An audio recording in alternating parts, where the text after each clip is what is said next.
नमस्कार साथियों, एक बार फिर आप सभी का स्वागत है एडुटेनमेंट शो पर। आज फिर एक बार हम लेकर आए UP TET C TET BO 2020 की श्रृंखला, जिसमें आज का विषय हमारा बाल मनोविज्ञान एवं शिक्षण शास्त्र, जिसमें आज हम 60 प्रश्नों की एक श्रृंखला लेकर आए हैं जो परीक्षा में पूछे जाने वाले महत्वपूर्ण प्रश्नों की एक श्रृंखला है। तो इस सीरीज़ को बहुत अच्छे से देखिएगा। वीडियो को शुरू करने से पहले अगर आप हमारे चैनल पर नए हैं तो हमारे चैनल को सब्सक्राइब कर दें तथा बेल आइकन का बटन दबा दें, जिससे आने वाले वीडियोस का नोटिफिकेशन आपको समय से मिलता रहे। तो आइए हम वीडियो को शुरू करते हैं। पहला प्रश्न हमारा, बुद्धि के इकाई सिद्धांत के प्रतिपादक कौन है? तो बुद्धि का जो इकाई सिद्धांत है उसके प्रतिपादक हैं आपके स्टर्न एवं जॉनसन। कौन है? स्टर्न एवं जॉनसन। प्रश्न संख्या 2 है आपका, राष्ट्रीय जीवन में शिक्षा का कार्य क्या है? तो राष्ट्रीय एकता का विकास करना। बिल्कुल, जो शिक्षा का महत्वपूर्ण कार्य है राष्ट्रीय एकता। तो शिक्षा जो है पूरे राष्ट्र को एक सूत्र में पिरोने का कार्य करती है। तो शिक्षा का जीवन में यही कार्य है, राष्ट्रीय एकता का विकास करना। अगला प्रश्न है आपका, बुद्धि कार्य करने की एक विधि है, यह कथन किसका है? तो यह कथन जो है वुडवर्थ का है। वुडवर्थ एक बहुत बड़े शिक्षा शास्त्री थे, उन्होंने कहा बुद्धि कार्य करने की एक विधि है। प्रश्न संख्या 4, किस पद्धति में खेल गीतों द्वारा शिक्षा दी जाती है? तो यह आपकी किंडरगार्टन पद्धति। किंडरगार्टन पद्धति को जो इन्वेंट किया था फ्रॉबेल ने किया था, और जो है इसमें खेल गीतों द्वारा शिक्षा दी जाती है। 5वां प्रश्न है, बुद्धि परीक्षणों का जनक किसे कहा जाता है? तो ये कहा जाता है बिने को। किसे? बिने को। बढ़ते हैं अगले प्रश्न की तरफ। अगला प्रश्न है आपका, स्टैटिक शब्द की उत्पत्ति किस भाषा से मानी जाती है? तो यह मानी जाती है लैटिन, जर्मन और इटालियन, तीनों भाषाओं से स्टैटिक शब्द की उत्पत्ति मानी गई है। अगला प्रश्न है प्रश्न संख्या 7, जीवन की किस अवस्था को सुखद वर्षा तथा प्रकाश की अवस्था कहा जाता है? तो ये कहा जाता है किशोरावस्था को। देखिए, तूफानों की अवस्था, संघर्ष की अवस्था और सुखद अवस्था सब जो है किशोर अवस्था ही है। अगला प्रश्न है आपका 8वां, मनोविज्ञान के अंतर्गत किसका अध्ययन किया जाता है? तो इसके अंतर्गत अध्ययन करते हैं अभिवृत्तियों, रुचियों और अभिक्षमताओं का। ठीक है। अगला प्रश्न आपका, मनोविज्ञान को आरंभ में क्या कहा जाता था? तो इसे कहा जाता है आत्मा का विज्ञान। आत्मा का विज्ञान। अब क्या कहा जाता है? अब कहा जाता है इसे व्यवहार का विज्ञान। शिक्षा क्या है? तो जीवन पर्यंत चलने वाली एक प्रक्रिया। तो बिल्कुल, शिक्षा को हम विकास कह सकते हैं। विकास जैसे जीवन पर्यंत चलने वाली एक प्रक्रिया है, वैसी शिक्षा जो है जीवन पर्यंत चलने वाली प्रक्रिया है, क्योंकि जीवन भर हम कुछ ना कुछ सीखते रहते हैं। तो शिक्षा जो है जीवन पर्यंत चलने वाली एक प्रक्रिया है। अगला प्रश्न संख्या 11, गेस्टाल्टवादियों का अधिगम का कौन सा सिद्धांत दिया? तो अंतर्दृष्टि का सिद्धांत। अब गेस्टाल्टवादी कौन थे? तो कोलर, वर्दीमर और कोफका, ये तीनों ने गेस्टाल्टवाद की स्थापना की थी या खोज की थी। और अंतर्दृष्टि या सूझ का सिद्धांत जो प्रमुखता कोलर ने दिया था। तो गेस्टाल्टवादियों का जो है पूरा श्रेय जाता है अंतर्दृष्टि का सिद्धांत देने में। अगला प्रश्न आपका, किंडरगार्टन पद्धति का विकास किसने किया? तो अभी पीछे बताया था फ्रॉबेल ने। किसने? फ्रॉबेल ने। अगला प्रश्न है आपका, प्रतिभाशाली बालक की इंद्रियां किस प्रकार की होती हैं? तो तीव्र होती हैं। भाई, प्रतिभाशाली बालक का मतलब हो गया कि वो हर चीज़ में एडवांस होगा, एक्टिव होगा। तो जो इसकी इंद्रियां होती हैं वो बहुत तीव्र होती हैं, बहुत तेज गति से काम करती हैं। अगला जो प्रश्न है आपका, प्रश्न संख्या 14, वर्तमान में मनोविज्ञान को क्या माना जाता है? अभी बताया आपको व्यवहार का विज्ञान। ठीक है। और व्यवहारवाद की स्थापना किसने की थी? तो बताएंगे इसको वॉटसन ने, JB वॉटसन ने।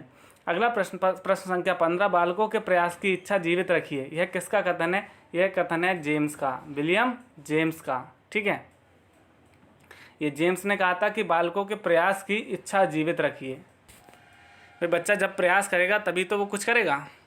प्रश्न संख्या 16 की तरफ बढ़ते हैं। प्रश्न संख्या 16 है आपका, अपराधी प्रवृत्ति वाले बालक के लिए उपयुक्त विधि कौन सी है? तो उपचारात्मक विधि। देखिए, दंडात्मक विधि का हम प्रयोग नहीं कर सकते, इससे जो बच्चा है और बिगड़ जाएगा। तो उसके लिए सबसे बढ़िया विधि है उपचारात्मक, कि जो उसकी समस्या है उसका हम उपचार करें तो शायद वो सही हो जाए। अगला है, बाल मनोविज्ञान में किसका अध्ययन किया जाता है? तो मेरे ख्याल से जो बाल मनोविज्ञान या बाल विकास की शुरुआत होती है इसी कथन के साथ होती है कि बालक के जन्म से जन्म के पूर्व गर्भावस्था से, मतलब गर्भावस्था से लेकर किशोर अवस्था तक बाल मनोविज्ञान का अध्ययन किया जाता है। अगर मनोविज्ञान की बात करें तो गर्भावस्था से लेकर मृत्यु पर्यंत तक। यहाँ पे बाल मनोविज्ञान की बात हो रही है तो गर्भावस्था से लेकर किशोर अवस्था तक बाल मनोविज्ञान का अध्ययन किया जाता है। अगला प्रश्न है, पाठ्यक्रम कैसा होना चाहिए? तो शिक्षा व्यवस्था, परीक्षा प्रणाली, समाज एवं परिवेश के अनुसार। बिल्कुल, देखिए पाठ्यक्रम हर क्लास का अलग अलग क्यों होता है, हर वर्ष उसमें परिवर्तन क्यों किया जाता है? तो शिक्षा व्यवस्था, परीक्षा प्रणाली, भाई अगर बहुविकल्पीय परीक्षा प्रणाली है तो उसका कंटेंट अलग होगा, और आपकी अगर निबंधात्मक परीक्षा प्रणाली है तो उसका जो है विस्तृत होगा। ऐसे ही समाज एवं परिवेश के अनुरूप। अब भाई हिंदी भाषी क्षेत्र में आप पंजाबी का पेपर लेंगे तो वो जो है वहाँ पे नहीं, तो उसको समाज परिवेश के हिसाब से भाषा, ठीक है, सारी चीज़ों का समावेश करते हुए पाठ्यक्रम को बनाया जाता है। तो पाठ्यक्रम कैसा होना चाहिए? शिक्षा व्यवस्था, परीक्षा प्रणाली, समाज और परिवेश के अनुरूप। अगला प्रश्न है आपका, शिक्षा ही राष्ट्रीय एकता का आधार है, यह कथन किसका कहा है? तो ये कहा था पंडित जवाहरलाल नेहरू ने कि शिक्षा ही राष्ट्रीय एकता का आधार है। तो ये बिल्कुल सत्य कथन है। प्रेरणा शब्द का मनोवैज्ञानिक अर्थ क्या है? तो इसका अर्थ होता है आंतरिक उत्तेजना। तो अभी हमने पिछले वीडियो में भी बताया था कि प्रेरक का मतलब ही यही होता है उत्तेजक, जो आपके किसी कार्य के करने का कारण है उसको बढ़ा दे। भाई अगर आपको पता चल जाए कि इस रेस में जीतने से आपको पुरस्कार मिलेगा तो उसमें आप मेहनत ज़्यादा करेंगे, और आपको पता है यहाँ कुछ नहीं मिलेगा तो उसमें आप पूरे मन के साथ मेहनत नहीं करेंगे। तो जो आंतरिक उत्तेजना है दैट इज़ कॉल्ड मोटिवेशन या प्रेरणा, ठीक है, उसको बोलते हैं प्रेरक, जो आपको प्रेरणा देता है। अगला प्रश्न संख्या 21, प्रतिभाशाली बालकों में किस अवस्था के लक्षण शीघ्र दृष्टिगोचर होते हैं? किशोरावस्था के। कैसे? देखिए प्रतिभाशाली बालक कैसा होता है? विलक्षण प्रतिभा का होता है। अब विलक्षण कैसे चेक करेंगे? कि उसकी बुद्धि लब्धि जो होगी ज़्यादा होगी सामान्य बच्चों की अपेक्षा।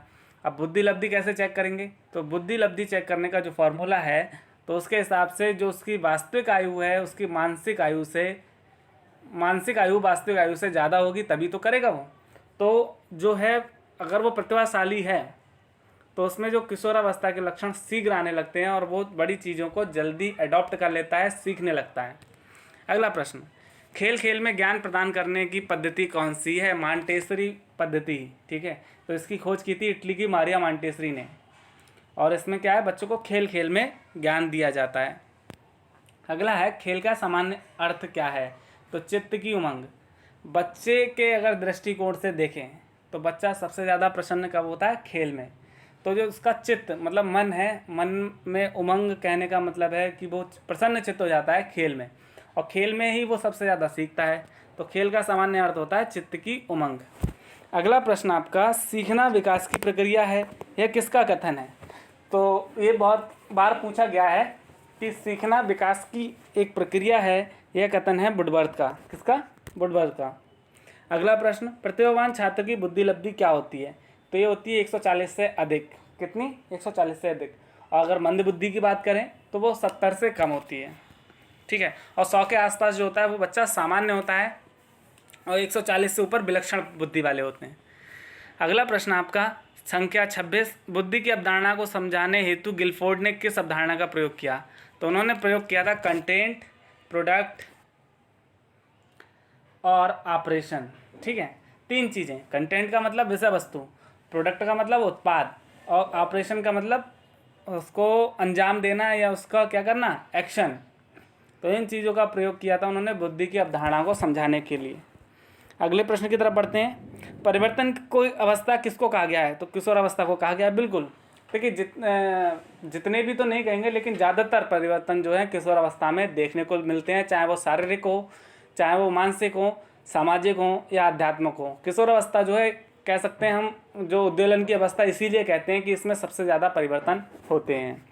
अगला जो प्रश्न आपका, जीवन के किस काल को तूफान अथवा संघर्ष की अवस्था कहा गया है? अभी बताया था किशोर अवस्था को। देखिए सबसे अच्छा काल जो है किशोर अवस्था को कहा गया है, और संघर्ष और तूफान की अवस्था भी किशोर अवस्था को कहा गया है। अगले प्रश्न की तरफ बढ़ते हैं, अंधे बालक किस लिपि द्वारा पढ़ सकते हैं? ब्रेल लिपि द्वारा। ब्रेल लिपि द्वारा। अब ब्रेल दिवस कब मनाया जाता है? तो ये मनाया जाता है 4 जनवरी को। लुइस ब्रेल एक बहुत बड़े वैज्ञानिक, बहुत बड़े तो नहीं कहेंगे लेकिन हाँ वैज्ञानिक थे जिन्होंने ब्रेल लिपि की खोज की थी, क्योंकि वो खुद जन्मांध थे। तो उन्होंने एक ऐसी विधि बनाई जिससे अंधे लोग पढ़ सकें एवं लिख सकें। तो इस अंधे बच्चे जो हैं इससे पढ़ते हैं, ब्रेल लिपि से। अगला जो प्रश्न है, किसको 20वीं शताब्दी के बालक की शताब्दी कहा जाता है? किसने कहा था ये कहा था एडलर ने। किसने? एडलर ने। अगले प्रश्न की तरफ बढ़ते हैं। प्रश्न संख्या 31, शिक्षक की सफलता का रहस्य क्या है? तो मनोविज्ञान का ज्ञान। पिछली वीडियो में हमने चर्चा किया कि जिस शिक्षक ने बच्चों का मनोविज्ञान जान लिया कि किस बच्चे के मन में क्या है और उसे क्या चीज़ अच्छी लगती है, तो वो शिक्षक सफल हो जाएगा। तो मनोविज्ञान का ज्ञान होना शिक्षक को बहुत ही आवश्यक है और यही उसकी सफलता का राज होता है। अगला प्रश्न है, मानसिक स्वास्थ्य विज्ञान को आरंभ करने का श्रेय किसको जाता है? तो C.W. बियर्स को जाता है।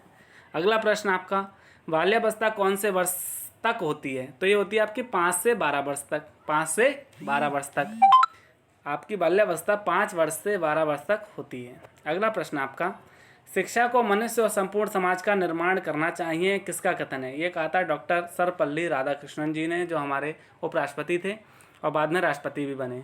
तो शिक्षा को मनुष्य और संपूर्ण समाज का निर्माण करना चाहिए, तो वही वास्तव में शिक्षा है। तो ये कहा था डॉक्टर सर्वपल्ली राधाकृष्णन ने। अगला प्रश्न, दोहराने की प्रवृत्ति किस अवस्था में होती है? तो ये होती है शैशवावस्था में। शैशवावस्था में क्या होता है कि शिशु जो है, बच्चा जो है, चीज़ों को देख देख के दोहराता है। दोहराने का मतलब क्या हो गया? अनुकरण, कि उसके साथ का कोई बच्चा या उसके मम्मी पापा कोई भी काम करेंगे तो उस चीज़ को वो दोहराएगा। ठीक है, तो दोहराने की प्रवृत्ति जो है सबसे ज़्यादा होती है शैशवावस्था में। अगला प्रश्न आपका, मनोविज्ञान की प्रथम प्रयोगशाला कब स्थापित हुई थी? तो 1879 में जर्मनी में स्थापित हुई थी और इसका जो श्रेय जाता है विलियम वुंड को जाता है। ठीक। अगला प्रश्न, खेल के पूर्व अभिनय सिद्धांत किसने? ये आपका किया था मालब्रेंस। इसमें क्या होता है कि खेल खेल में अभिनय के द्वारा बच्चों को अधिगम कराया जाता है। ठीक है, कि कोई भी चलचित्र के माध्यम से या स्वयं अभिनय कर सकते हैं, उसके माध्यम से बच्चा सीखता है। अगला प्रश्न है, संक्रिया उत्पाद, त्रिआयामी और प्रज्ञा संरचना, इनमें से गिलफोर्ड ने कौन सा बुद्धि सिद्धांत दिया? तो तीनों जो हैं गिलफोर्ड ने दिए थे। संक्रिया उत्पाद, त्रिआयामी बुद्धि का सिद्धांत और प्रज्ञा संरचना का सिद्धांत सभी जो हैं गिलफोर्ड ने दिए थे। सीखने के सफल अनुभव अधिक सीखने की प्रेरणा देते हैं, किसका कथन है? ये कथन है फ्रेंडसन का। किसका? फ्रेंडसन। अगला प्रश्न हमारा, बाल्यावस्था को जीवन का अनोखा काल किसने बताया है? ये बताया आपका कोल एवं ब्रूस ने। कोल एवं ब्रूस ने। बढ़ते हैं अगले प्रश्न की तरफ। प्रश्न संख्या 41, राष्ट्रीय एकता का प्रमुख आधार क्या है? शिक्षा। ये प्रश्न जो है अभी आया था कि शिक्षा किसका आधार होती है? तो राष्ट्रीय एकता का प्रमुख आधार है शिक्षा। ठीक। अगला प्रश्न है, करके सीखना किस अवस्था के लिए उपयुक्त होता है? तो शैशवावस्था, बाल्यावस्था, किशोरावस्था, तीनों अवस्था में। अभी बताया था हमने कि अनुकरण द्वारा सीखना, शिशु, बाल्यावस्था और किशोरावस्था, ये तीनों ही अवस्थाओं में जो है अनुकरण द्वारा सीखना सर्वाधिक आसान और सुलभ होता है और बच्चे इसका सर्वाधिक प्रयोग भी करते हैं। अगला प्रश्न है, किस नियम के अनुसार प्रतिभाशाली माता पिता की संतान निम्न कोटि की होती है? ये होता है प्रत्यागमन का नियम। ठीक है, तो कमी होता है ऐसा, भाई अनुवांशिकी का ये एक तरीके से विपरीत हो गया कि प्रतिभाशाली माता पिता की संतान जो है निम्न कोटि की होती है, तो ये प्रत्यागमन का सिद्धांत होता है। अगला है प्रश्न आपका, जीवन इतिहास विधि का सर्वप्रथम प्रयोग किसने किया? ये किया था आपका टाइडमैन ने। किसने? टाइडमैन ने। तो अगले प्रश्न की तरफ बढ़ते हैं। शिक्षा और मनोविज्ञान को जोड़ने वाली कड़ी कौन सी है? तो ये है आपका मानव व्यवहार। शिक्षा और मनोविज्ञान को जो है जोड़ने वाली कड़ी मानव व्यवहार है। अगला प्रश्न हमारा 46, थॉर्नडाइक ने अधिगम के कितने गौड़ नियम बताए हैं? तो गौड़ नियम है 5। ध्यान दीजिएगा, मुख्य नियम है 3 और गौड़ नियम है 5। मुख्य नियम कौन कौन से हैं? करके सीखना, प्रभाव का नियम और एक नियम और था। ऐसे 5 जो है गौड़ नियम है, तो इनको हम विस्तार से बाद में देखेंगे। अगला प्रश्न है, ब्लूम के अनुसार शिक्षा के उद्देश्य कितने प्रकार के होते हैं? तो ब्लूम के अनुसार शिक्षा के उद्देश्य 3 प्रकार के होते हैं। ठीक। अगला प्रश्न, मनोविज्ञान को चेतना का विज्ञान मानने वाले कौन थे? तो ये थे पोम्पोनॉजी। कौन थे? पोम्पोनॉजी, शिक्षा शास्त्री थे ये भी। फिर इसका अगला प्रश्न है, बुद्धि का द्वितत्व सिद्धांत किसने दिया? तो द्वितत्व सिद्धांत था जो स्पीयरमैन ने दिया था, स्पीयरमैन। अगला प्रश्न, बालकों में किशोरावस्था का आरंभ किस वर्ष से माना जाता है? तो 12 वर्ष की आयु से। भाई देखिए 12 के बाद जो आता है 13, 12 के बाद 13, तो टीन एज जिसको बोलते हैं 13 से 19, 13 से 19, तो उसको बोलते हैं टीन एज, वही होता है आपका किशोरावस्था। तो 12 वर्ष से जिसका प्रारंभ माना जाता है। अगला प्रश्न हमारा, अधिगम आधारित प्रक्रिया में अभिप्रेरणा क्रिया तथा पुनर्बलन निहित है। यह कथन किसका है? तो यह कथन है सोरेनसन का, सोरेनसन का। बहुत महत्वपूर्ण प्रश्न है, कई बार पूछा गया ये। अगला प्रश्न, प्रेरक व्यवहार को क्या करते हैं? प्रेरक जो है व्यवहार को दिशा प्रदान करते हैं। बिल्कुल, देखिए जो प्रेरक होता है, मोटिवेटर होता है, वो क्या करता है, बच्चा अपनी गति से ही सीखता है। लेकिन जब उसको कोई प्रेरक मिल जाता है, भाई प्रेरक बताया हमने 2 प्रकार के होते हैं, धनात्मक और ऋणात्मक। धनात्मक का मतलब होता है पुरस्कार हो गया, कोई इनाम हो गया, शाबाशी हो गई, ठीक है। और नकारात्मक में क्या हो गया, आपके दंड हो गए, सज़ा हो गई। तो दोनों चीज़ें बच्चे को प्रेरित करती हैं, लेकिन वो किस दिशा में प्रेरित करेंगे ये आपके प्रेरक के ऊपर निर्भर करता है। तो प्रेरक क्या करते हैं, व्यवहार को दिशा प्रदान करते हैं। दिशा कौन सी होगी वो आपके प्रेरक के ऊपर निर्भर करता है। अगला प्रश्न है, दशाएं जो कार्य करने को प्रेरित करती हैं उसे कहते हैं अभिप्रेरणा, अभिप्रेरणा, ठीक है। अगला प्रश्न है, किस अभिप्रेरणा को बाह्य प्रेरणा भी कहते हैं? तो इसे कहते हैं नकारात्मक प्रेरणा। अब बाह्य प्रेरणा को बाह्य प्रेरणा क्यों कहते हैं? बाह्य का मतलब ये इसकी दिशा जो है बाह्य दिशा, मतलब ये चीज़ों को उल्टी दिशा में ले जाता है अगर आप नकारात्मक प्रेरक का प्रयोग करेंगे, ठीक। अगला प्रश्न आपका, प्राथमिक कक्षा के विद्यार्थियों को अभिप्रेरणा प्रदान करने हेतु उत्तम उपाय है। तो सबसे बढ़िया जो है आपका धनात्मक प्रेरक है पुरस्कार। अगर आप बच्चे को पुरस्कृत करेंगे, चाहे वो उसे एक पेंसिल ही दें या बहुत बड़ा इनाम दें, तो उससे बच्चा ज़्यादा प्रेरित होगा और वो अच्छे से उस कार्य को अंजाम देगा। अगला प्रश्न हमारा, कि निम्न में से अभिप्रेरणा का कौन सा स्रोत है? आवश्यकता, चालक, उद्दीपन, ये तीनों ही अभिप्रेरणा का स्रोत हैं। भाई आवश्यकता होगी तभी बच्चा काम करेगा, चालक का मतलब होता है उस काम को करना, और उद्दीपन का मतलब उस चीज़ को बढ़ावा देना। तो तीनों ही जो है अभिप्रेरणा के स्रोत हैं। अगला प्रश्न है, किस विद्वान के अनुसार प्रेरकों का वर्गीकरण जन्मजात व अर्जित है? तो भाई मैस्लो ने प्रेरक को 2 प्रकार से बांटा था, एक जन्मजात प्रेरक और एक अर्जित प्रेरक। अब जन्मजात प्रेरक कौन से होते हैं? जैसे भूख, प्यास, नींद, तो ये तो सब होते हैं जन्मजात। और अर्जित प्रेरक कौन से होते हैं? ज्ञान, ध्यान, संयम, ठीक है, ये सब होते हैं अर्जित प्रेरक। अगला प्रश्न आपका, मैस्लो के अतिरिक्त किन विद्वानों ने प्रेरकों का वर्गीकरण किया है? तो मेरिट व थॉमसन ने। अगला प्रश्न, दंड एवं प्रतिस्पर्धा के माध्यम से उत्पन्न अभिप्रेरणा का प्रकार है बाह्य, अभी बताया था, इसको बोलते हैं नकारात्मक प्रेरणा। तो ये दंड और प्रतिस्पर्धा जो हैं बाह्य प्रेरक होते हैं। और अंतिम हमारा प्रश्न है, क्रोध एवं भय प्रेरक हैं। कैसे प्रेरक है? मनोवैज्ञानिक। देखिए क्रोध और भय यहाँ पे ये नकारात्मक नहीं कहलाएंगे। क्यों नहीं कहलाएंगे? कि यहाँ पे हम उसके साथ मार नहीं रहे हैं। क्रोध का मतलब बच्चे के अंदर क्रोध है, और भय कोई डर है कि भाई अगले दिन हो सकता है स्कूल में उसकी पिटाई लगे, इस भय से वो अपना काम पूरा कर ले, तो वो डर है। लेकिन वहाँ पे कोई भी चीज़ नकारात्मक नहीं है। तो ये कैसे प्रेरक हो गए? मनोवैज्ञानिक प्रेरक।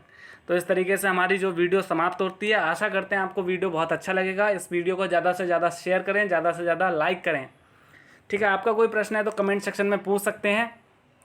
और हमारे चैनल पे नए हैं तो चैनल को ज़्यादा से ज़्यादा सब्सक्राइब करें, ज़्यादा से ज़्यादा लोगों को शेयर करें। तो मिलते हैं अगली वीडियो में नए कंटेंट के साथ। तब तक के लिए नमस्कार, thank you, thanks for watching our video, thank you very much.